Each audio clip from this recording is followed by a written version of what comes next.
একটা কথা পুরুষদের সবসময় মনে রাখা উচিত, সেটা হচ্ছে কি জানেন, কোনো মেয়ে প্রথম দিকে বা কোনো মেয়ে কখনোই চাইবে না তার শ্বশুরবাড়িকে ডাউন টু আর্থ করে কথা বলতে।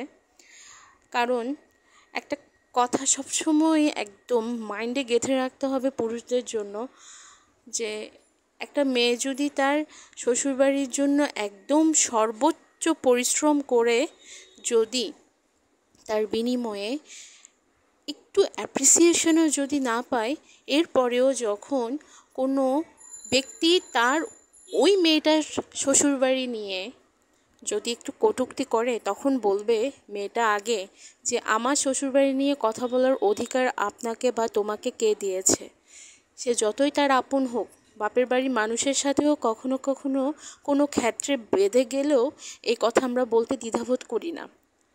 এবার বুঝেন একটা মেয়ে কী পরিমাণ তার শ্বশুরবাড়িকে ভালোবাসলে এই কথাগুলো বলতে পারে। সেই মেয়েটা বলতে পারে যে আমার শ্বশুরবাড়ির মানুষকে নিয়ে আমি যা ইচ্ছে বলবো, বাট তুমি বলার কেউ না। তখন কিন্তু খারাপ লাগে ওই মেয়েটারই। কিন্তু কিছু পুরুষ আসলে বোঝে না সেটা। কিছু পুরুষ, আমার একটা পোস্টে একজন দাদা লিখেছিল আর কি, একজন ভাইয়া লিখেছে যে এরকম, যে একজন মেয়ে কখনোই প্রেমিকার মতো, স্ত্রী কখনোই প্রেমিকার মতো আচরণ করে না। সে যদি প্রেমিকার মতো আচরণ করতো তাহলে সে প্রেমিকের মতোই তার স্ত্রীকে আদর করতো, মহব্বত করতো। আমার কথা হচ্ছে, ওই মেয়েটা যদি প্রথম থেকেই, শুরু থেকে শ্বশুরবাড়ির মানুষ থেকে মানসিক নির্যাতিত হয়, ওই মেয়ে কীভাবে পারবে আপনাকে প্রেমিকার মতো ট্রিট করতে? বলে যান আপনি সেটা। ওই মেয়ে কীভাবে পারবে এত টর্চার সহ্য করে স্বামীর কাছে গিয়ে দুইটা মিষ্টি কথা বলতে? কখনোই কোনো মেয়ে পারবে না। কারণ সৃষ্টি জগতে আমরা হচ্ছি মানুষ, আশরাফুল মাকলুকাত। হ্যাঁ, আর সেই আশরাফুল মাকলুকাতই সবচেয়ে নগণ্য, সবচেয়ে নরপিশাচের মতো আচরণ করতে 2 মিনিটও চিন্তা করে না। আর এই যুগের কথা নাই বা বললাম, এমন একটা যুগে চলে এসেছি, সেটা হচ্ছে কলিযুগ, যেখানে হচ্ছে আপনার নগণ্যতম আচরণ করা হবে। আর আপনি যদি চুপ করে থাকেন তাহলে আপনি ভালো, আর আপনি যদি সেটার বিরুদ্ধে সাউন্ড করেন, আওয়াজ তোলেন, তখন আপনি হয়ে যাবেন খারাপ। সো হ্যালো এভরিওয়ান, আসসালামু আলাইকুম। কথায় কথায় অনেক কথা বলে ফেলেছি। কী অবস্থা সবার? অনেক দিন পর আবারও চলে আসলাম। বিগত 2 দিন ছিল আমার ফোনটা একদমই নষ্ট, তোমাদের সাথে কানেক্ট থাকতে পারিনি। আমার ফোন একদমই পুরা হ্যাং হয়ে 2 দিন বন্ধ ছিল। যাই হোক, আবারও ফিরে এসেছি। আসলে একটা পোস্টে এত কমেন্ট আসছে, সে কমেন্টের রিপ্লাই করতে করতে হঠাৎ করে একটা এই পোস্টের কমেন্টটা চোখে পড়ে। তো আমি কমেন্টের রিপ্লাই দিব ভাবলাম। তো আসলে চিন্তা করি যে আমরা মেয়েরা কী না করতে পারি একজন পুরুষের জন্য। হ্যাঁ, ক্ষেত্রবিশেষে এমনও আছে যে পুরুষরাও মেয়েদের জন্য করে। 50-50 তো অবশ্যই থাকতে হবে, তাহলে তো দুনিয়াটা তো এখনও এই জন্যই ভালো মানুষদের জন্য টিকে আছে, তাই না? কিন্তু আমাদের এটা তো মনে রাখতে হবে, আমরা যখন কোনো মেয়েকে আমাদের ঘরে আনবো, অপরিচিত একটা জায়গা, সেই জায়গাটাকে আমরা যদি তার জন্য কমফোর্ট জোন তৈরি করে না দিই ভাই, সেই জায়গাটা থেকে তো আসলে সে মেয়ে কোনো কিছুই করতে পারবে না। সেটা প্রথমে শুরু করতে হবে তার হাজব্যান্ডকে দিয়ে।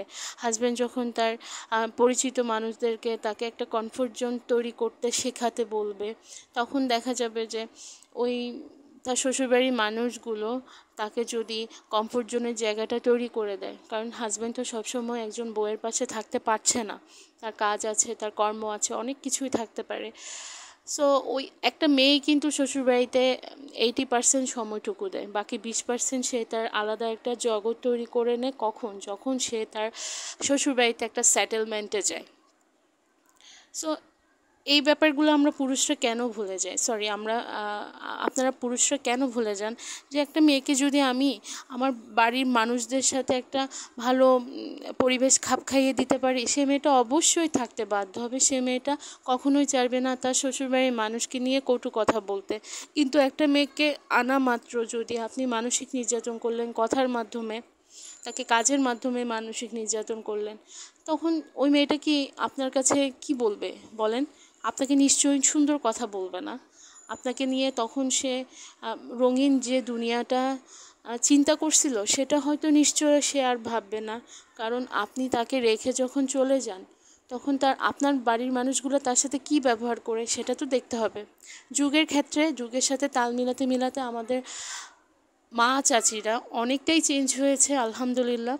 আর এই চেঞ্জিংটা কিন্তু একদিনে হয়নি।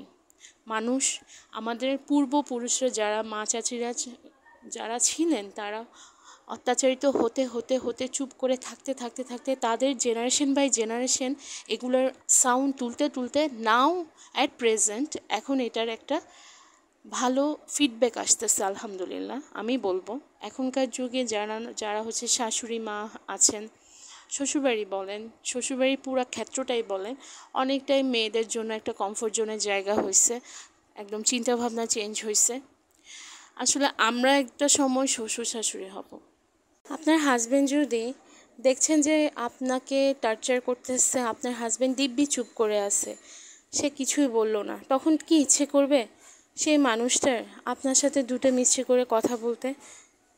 আপনার হাজবেন্ডই কিন্তু যদি আপনার কটু কথার বিরুদ্ধে, আপনাকে যে কটু কথা বললো, যে টর্চারটুকু করলো, সেই টর্চারের বিরুদ্ধে যদি কথা বলে, তখন কিন্তু পুরা শ্বশুরবাড়ির মানুষগুলো 10 বার চিন্তা করবে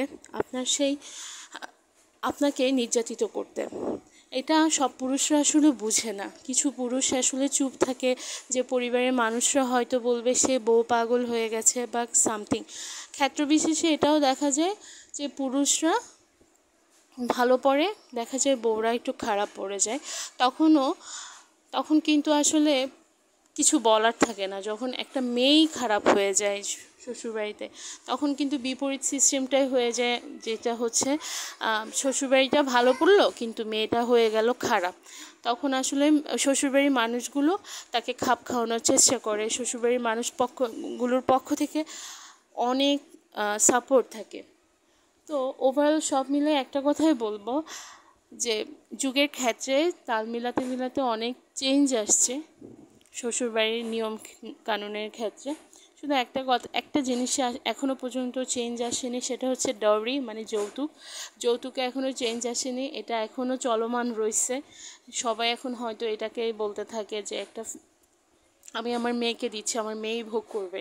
কিন্তু আসলে আমার মনে হয় যে একজন হাজব্যান্ডের একদম স্ট্রংলি বলা উচিত যে আমি নিব না, মানা করা উচিত যে আমি আসলে এটা গ্রহণ করতে চাচ্ছি না। তখন কিন্তু মেয়ে পক্ষরাই একটা সময় না করতে বাধ্য হবে।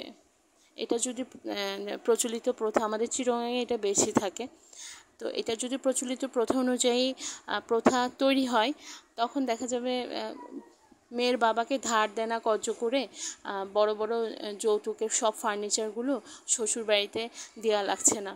এটা নিয়ে আসলে সাউন্ড করা উচিত, রেজ করা উচিত সাউন্ড, সো যাতে এই প্রথাটা আসলে বিলুপ্ত হয়ে যায়।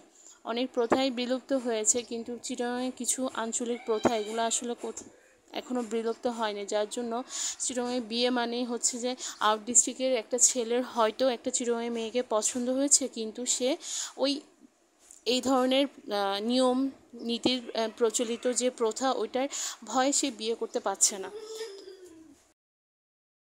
যাই হোক, অনেক বক বক বক বক করে ফেললাম। আসলে খারাপ লাগছে কমেন্টটা পড়ে। একতরফা কখনো কোনো কিছুই হয় না, দুজনেরই দুই পক্ষেরই দোষ থাকে। দুই পক্ষে হয় মেয়ে ভালো পড়ে, নয় শ্বশুরবাড়ি খারাপ পড়ে। সো ওভারঅল সব মিলে আমি বলবো যে মাঝারি জীবনযাত্রা আসলে সবচেয়ে বেশি সুন্দর, এবং ওইটাতেই মেনটেন করা উচিত। যাই হোক, আপনাদের যদি আমার ভিডিও ভালো লেগে থাকে অবশ্যই লাইক কমেন্টস করে পাশে থাকবেন এবং ভালো একটা গঠনমূলক কমেন্ট করবেন। আসসালামু আলাইকুম।